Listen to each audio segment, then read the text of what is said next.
So I'm Sarah. I'm part of the team that grows veg at Propagation Organic Farm, and thank you for looking. I want to show you around our farm. So we're here at the top of the field, the top of the farm. I thought I'd start here and we'll take a gentle stroll down the fields to the beginning of the farm. So at the top of the field we have 2 acres of regenerating scrubland, which is regenerating woodland. It's currently scrub. This is great for wildlife, mainly rabbits, but this is where Steve, the keeper of bees, keeps his bees. And we keep bees, we wanted bees here mainly to pollinate the crops, because you may have heard what a hard time the bees are having at the moment. We also wanted to give them a safe space. We also need them to pollinate our crops. So we've got quite a lot of bees there. They're very happy. They keep multiplying. We don't take, we always leave enough honey for them to last them through the winter. We only take any excess they've made. If they haven't made any enough to see them through the winter, we feed them. And when I say we, I mean Steve, because I'm a wuss and I don't tend to go near the bees at all. Steve is a fantastic part of the team on the farm, as is Nigel Deacon from Leicester Heritage Apples, with whom in partnership we planted and created a 1 acre community orchard, which is the second part of the field as you come down. So I don't know if you want to say something about the orchard, Nige, and tell everybody a little bit about what we do here. Well, we set up the orchard about 3 years ago with, I think the initial money came from Greg's, didn't it? It was Greg's and the National Forest combined. And we intended to put in, it was about, I think 80 trees, apples, cherries, plums, mulberry, medlar, damson. Yes, so a really wide range of different sorts of fruit. I'm an apple specialist, but I was sort of overseeing the planting of the trees and making sure that everything went in properly. The idea was that fruit would be able to be picked right through the summer and well into the autumn. So varieties of apple, for example, have been chosen so that a few of each variety can be picked and eventually, I guess, put into veg boxes right through the season until probably December or even later. Yeah, it's fantastic. And we've had to protect the trees, as you can see, because we do get muntjac deer up here, and like I say, we've got a lot of rabbit in the scrubland, and we've mulched them. As you can see, a lot of them need weeding, and we do have community days, so do get in touch if you're interested in coming and helping. So we'll take a gentle stroll down the field so this top field is 6 acres. So then we go through the wildlife meadow, which has been cut at this time of year, and we use the hay for composting. Make a bit of composting. We'll take that off, we'll stack it, and we'll wait for it to rot down. And as we walk through the meadow, at the bottom we've got a water capture membrane that we designed and built our own solar powered irrigation system, which I'll tell you about. As we walk through the meadow, I'd like to talk a little bit about why we grow organically, why we believe in so strongly what it is we do. So yeah, bear with me. So why do we grow organically? Mainly it's the pesticides and the chemicals that are sprayed on the ground, creating barren spaces, no wildlife. Obviously it's very heavy monoculture. It's having a real detrimental effect on the environment, and we believe that we offer a viable alternative to that. Instead of 311 pesticides being sprayed on your crops, with £120 million spent removing them from your water supply, well, we just cut all that out basically.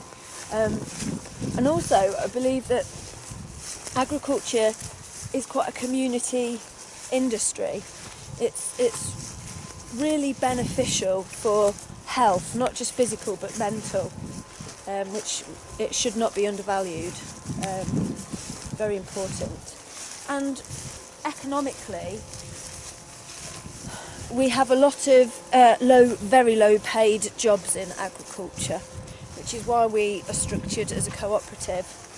We don't agree with low paid wages, we agree with a fair wage for everybody, and therefore we believe in the cooperative business model, and that's what we operate. We're all equal here. So that's very brief. This is our water capture membrane, which is the first part of our solar powered irrigation system, which we built 2 years ago now. And we have to go through there if we want to carry on to the rest of the farm. But basically when it rains, the water, it's naturally it doesn't naturally, it took a lot of sand shoveling, tons of sand shoveling. So we've got it drains now to this corner where there's a hopper. We built a hopper with 2 filters, and it goes through a pipe into a 50,000 litre tank where it's stored. So we'll take you through there and show you the tank.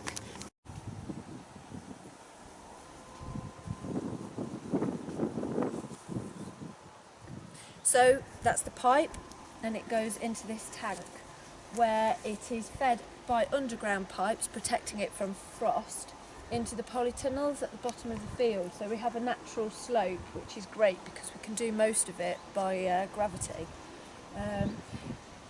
And then we have a pump in the middle tunnel powered by the solar panel that irrigates the rest of the tunnels. And it's quite cunning, if I do say so myself, because we designed and built it ourselves. We also had funding and help from Leader and British Airways Carbon Fund, so thanks to them for actually believing in us. Nobody would build it for us. We thought it would be something somebody would be really interested in, but the field irrigation would only irrigate the field, and the tunnel irrigation would only irrigate the tunnel, and nobody would touch a solar power pump. So we threw our hands up and said, right, we'll do it ourselves. So we designed it and we built it, and it works. It's been fantastic, considering the first summer after we built it, we had a lot of drought and some serious heat, and we sailed through. It was very fortuitous, and we're very, very grateful. So that's the irrigation system. The field. So this bottom field is 5 acres, and this is where we do most of the veg growing. It's higgledy-piggledy, it's a bit of a mess, but it is what it is. So we grow in rows down the field, 1.3 metres wide, straight down the field. We use cornstarch membrane, which is a recent find, and we found it to be fantastic, increasing productivity because we have to spend so much less time weeding. We don't have any machinery on the farm, we do it all manually. So we operate as little dig as possible. We cover the beds with the large ammonia is blown off over there, but you can see it, the thicker membrane. We cover the beds with that. So that had garlic in, that garlic came out in August. We then cover it with a membrane until we plant the next crop in. When we plant the next crop, we pull it back and we dig the beds, we put the membrane down, and we plant into that. And as you can see, this is the beetroot bed, so we've been harvesting that successionally over the summer period. So we'll then cover that until we plant into that the next crop, and that's how we farm. We use a lot of sawdust for paths, but yeah, it's a good method. It seems to work. The rows are great. Every plot, we obviously operate rotation. We make a lot of compost of our own compost. But yes, we operate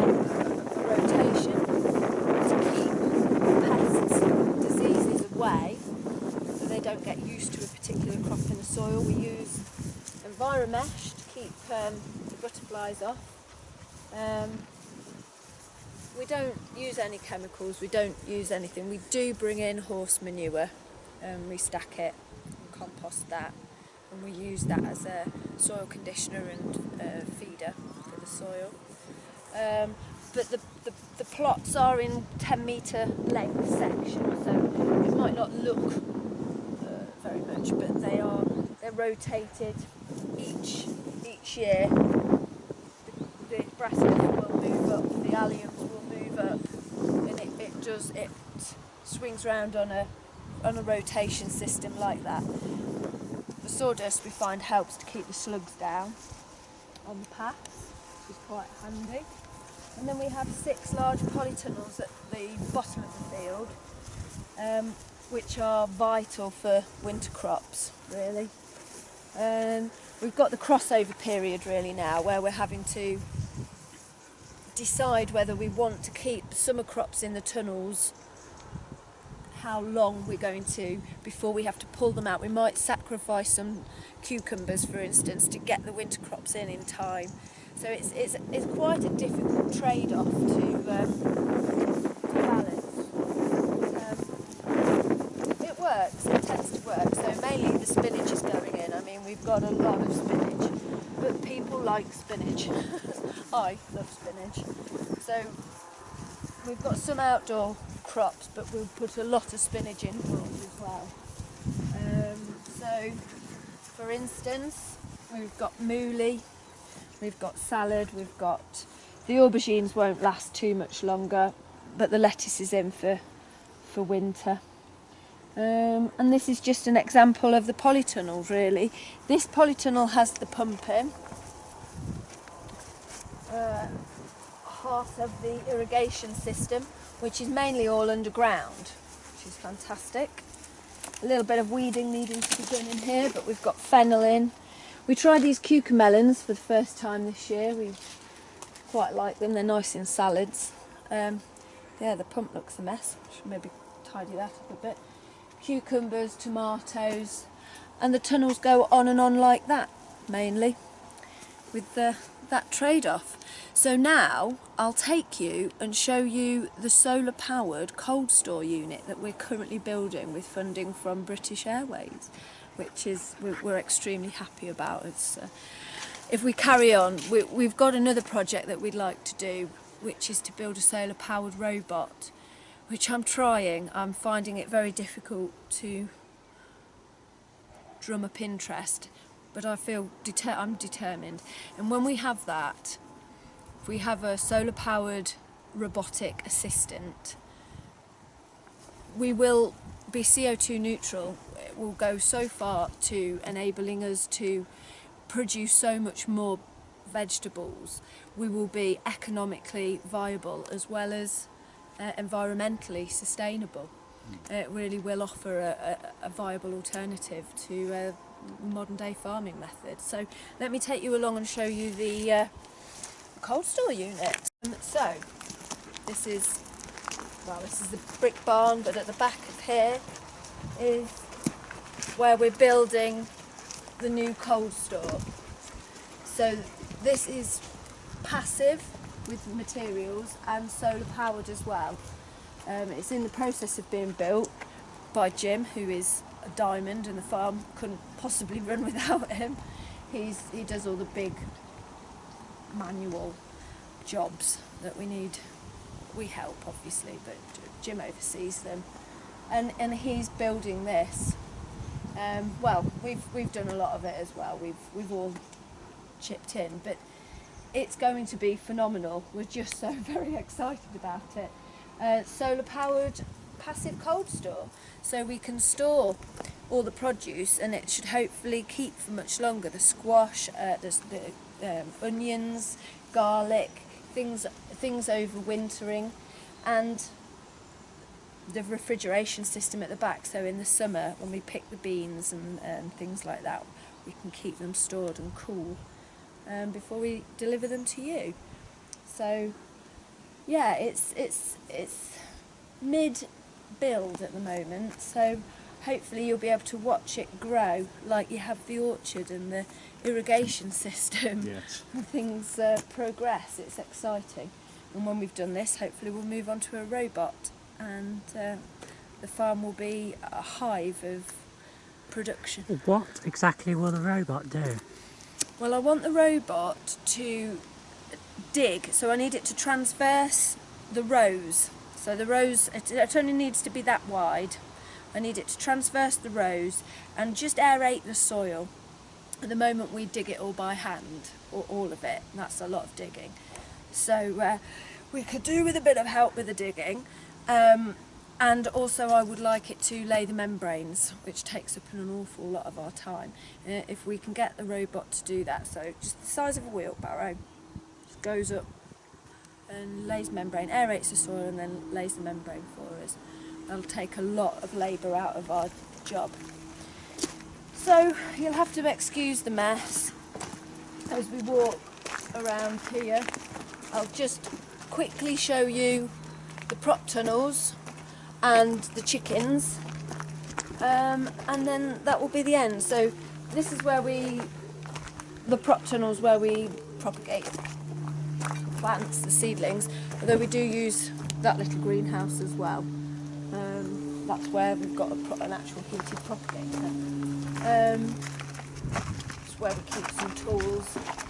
But yes, very messy but useful and productive areas. And the second prop tunnel, and we are getting a third one hopefully this winter.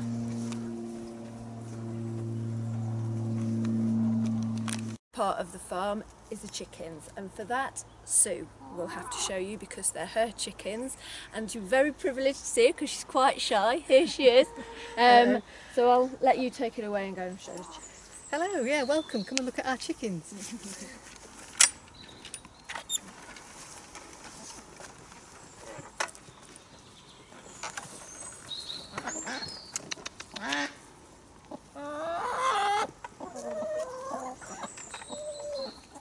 They're free range. It's Soil Association Standards Plus. This enclosure is about 0.2 of a hectare, and even the Soil Association Standards would allow us to have 250 birds on this, but we've only got 50, so they're very privileged chickens with a lot of roaming space. And they look beauties. Yeah, they eat all organic food.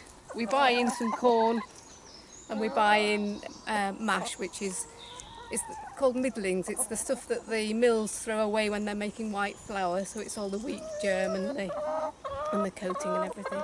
So how many varieties have you got? Oh, there's a whole load of different ones. A lot of them are homebred, especially the speckly ones. That's Luli.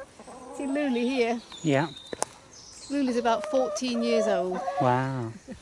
And they vary in age from 1 year to 14 years. And when they're only a year old, they lay perhaps 200 eggs a year each, but when they're Luli's age, they perhaps lay about 20 eggs a year. Wow. Okay. As you can see, folks, they are lovely. I see them sunbathing. Yes. Their wings out, they're enjoying. Have they got their own sun. dust patches somewhere? Yes, where they've got a sawdust in the shed over there. Right. Oh, the paddling pool is for the ducks. We have 2 ducks and a goose. Okay, you can see it over there.